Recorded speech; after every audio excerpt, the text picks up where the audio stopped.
Pastor Praveen పగడాల మృతిపై నిరసన తెలియజేశారు ఎలమంచిలి నియోజకవర్గ ప్రజలు. అనకాపల్లి జిల్లా అచ్యుతాపురం మండల జంక్షన్లో ధర్నా చేశారు. కొవ్వొత్తులతో ర్యాలీ నిర్వహించి ప్రగాఢ సంతాపం తెలిపారు. ప్రవీణ్ పగడాల మరణం వెనుక ఉన్నటువంటి వాస్తవాలను అందరికీ నమస్కారము.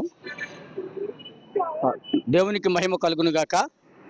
అయితే ఇప్పుడు నేను మాట్లాడబోయే విషయం ఏమిటంటే, గత 2 రోజుల క్రితం జరిగినటువంటి ప్రవీణ్ పగడాల గారి యొక్క మరణము వెనుక ఉన్నటువంటి ఆ గుట్టుని ప్రభుత్వం ఖచ్చితంగా బయటకు తీసి, ఎవరైతే ఆ హత్యకు ప్రధాన పాత్ర పోషించారో, ప్రత్యక్షంగా కానీ పరోక్షంగా కానీ ఎవరైతే దానిలో పాల్గొన్నారో వారందరిపైన కూడా సమగ్రమైన దర్యాప్తు జరిపించి వారందరికీ శిక్ష పడే విధంగా ప్రభుత్వం చర్యలు తీసుకోవాలని మరి ముఖ్యమంత్రి వారిని ఇక్కడ అచ్యుతాపురం మండలం అనకాపల్లి జిల్లా ప్రాంతానికి చెందిన దేవుని యొక్క సేవకుల సమూహం ద్వారా ఆ విషయాన్ని మేము తెలియజేస్తూ ఉన్నాం.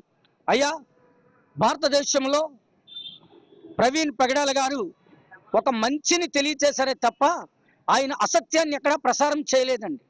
అంటే ఈ లోకంలో మనిషిగా పుట్టినటువంటి వ్యక్తి ఏ విధంగా జీవించాలో, అసలు మనిషి జీవితం అంటే ఏంటో అన్నటువంటి భావాన్ని ఆయన అనేక గ్రంథాల్లో చూసినటువంటి సత్యాన్ని తేట తెల్లంగా ప్రజలకు తెలియజేస్తే, అతని మీద ఈ మతోన్మాదుల యొక్క మూక అంటే వారి యొక్క ఉనికి ఎక్కడ పాడైపోతాదో అనేటువంటి ఉద్దేశంతో ఆయన పైన గొప్ప కుట్రపూరితమైనటువంటి ఆలోచన చేసి ఈ రోజున ఈ క్రైస్తవ లోకానికి ఆయన మరణాన్ని తీరని లోటుగా